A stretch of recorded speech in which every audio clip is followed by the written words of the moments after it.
ಅಮೆರಿಕದ 5 ರಾಜ್ಯಗಳಲ್ಲಿ ಚಂಡಮಾರುತ ಅಪ್ಪಳಿಸಿದ ಪರಿಣಾಮದಿಂದ ಇದುವರೆಗೆ 80ಕ್ಕೂ ಹೆಚ್ಚು ಜನರು ಮೃತಪಟ್ಟಿದ್ದಾರೆ. ನೂರಾರು ಜನ ಕಣ್ಮರೆಯಾಗಿದ್ದಾರೆ. ಅಮೆರಿಕದ ಇತಿಹಾಸದಲ್ಲಿಯೇ ಅತ್ಯಂತ ಕೆಟ್ಟ, ಅತ್ಯಂತ ಮಾರಣಾಂತಿಕ ಚಂಡಮಾರುತದ ಘಟನೆಯಾಗಿದೆ ಅಂತ ವಿಶ್ಲೇಷಿಸಲಾಗಿದೆ. ಭೀಕರ ಚಂಡಮಾರುತ ಭಾರೀ ಸಾವು ನೋವು ತಂದಿಟ್ಟಿದೆ. 5 ರಾಜ್ಯಗಳ ಪೈಕಿ ಕೆಂಟುಕಿ ರಾಜ್ಯದಲ್ಲಿಯೇ ಹೆಚ್ಚು ಜನರು ಸಾವಿಗೀಡಾಗಿದ್ದು, ಅಪಾರ ಆಸ್ತಿ ಪಾಸ್ತಿಗಳಿಗೆ ನಷ್ಟವಾಗಿದೆ. ಅಲ್ಲದೆ ಕೆಂಟುಕಿಯಲ್ಲಿ ಮನೆಗಳು, ಕಟ್ಟಡಗಳು ಉರುಳಿದ್ದು, ಇನ್ನು ಹಲವು ಮಂದಿ ಅವಶೇಷಗಳಡಿ ಸಿಲುಕಿದ್ದಾರೆ ಎಂಬ ಮಾಹಿತಿ ಲಭ್ಯವಾಗಿದೆ. ಸಾವಿನ ಸಂಖ್ಯೆ 100ರ ಗಡಿ ದಾಟುವ ಸಾಧ್ಯತೆ ಇದೆ.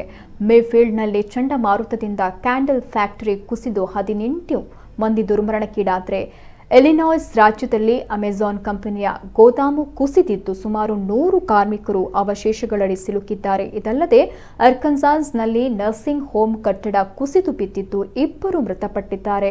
ವಿನಾಶಕಾರಿ ಚಂಡಮಾರುತ ಕುರಿತಂತೆ ಪ್ರತಿಕ್ರಿಯಿಸಿರುವಂತಹ ಕೆಂಟುಕಿ ಗವರ್ನರ್ ಆಂಡಿ ಬೆಶಿಯರ್, ರಾಜ್ಯದ ಇತಿಹಾಸದಲ್ಲೇ ಅತ್ಯಂತ ಭಯಾನಕ ಚಂಡಮಾರುತ ಇದಾಗಿದೆ. ರಾಜ್ಯದಲ್ಲಿ ತುರ್ತು ಪರಿಸ್ಥಿತಿ ಘೋಷಿಸಲಾಗಿದ್ದು, ರಕ್ಷಣಾ ತಂಡಗಳು ಹಾನಿ ಸಂಭವಿಸಿದ ಪ್ರದೇಶದಲ್ಲಿ ಪರಿಹಾರ ಮತ್ತು ರಕ್ಷಣಾ ಕಾರ್ಯ ಕೈಗೊಂಡಿದ್ದಾರೆ. ಸಾವಿನ ಸಂಖ್ಯೆ 100 ದಾಟಬಹುದು ಎಂದಿರುವ ಅವರು, ಕೆಂಟುಕಿಯಲ್ಲಿ 2 ಮಿಲಿಯನ್ಗಿಂತಲೂ ಹೆಚ್ಚು ಮನೆಗಳು ವಿದ್ಯುತ್ ಸಂಪರ್ಕ ಕಳೆದುಕೊಂಡಿದ್ದಾವೆ. ಚಂಡಮಾರುತ ಅಪ್ಪಳಿಸಿದಾಗ ಮೇಣದ ಬತ್ತಿಯ ಕಾರ್ಖಾನೆಯಲ್ಲಿ ಸುಮಾರು 110 ಜನರು ಕೆಲಸ ಮಾಡ್ತಿದ್ರು. ಈ ಸಂದರ್ಭ ಕಟ್ಟಡ ಕುಸಿದಿದ್ದು, ಇದುವರೆಗೆ 40 ಜನರನ್ನ ರಕ್ಷಣೆ ಮಾಡಲಾಗಿದೆ. ಚಂಡಮಾರುತವು 320 ಕಿಲೋಮೀಟರ್ ದೂರದ ಪ್ರದೇಶದವರೆಗೆ ಹಾನಿ ಮಾಡಿದೆ.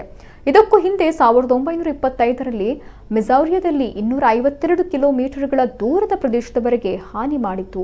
ಈ ಹಿಂದಿನ ದೊಡ್ಡ ಚಂಡಮಾರುತವಾಗಿತ್ತು.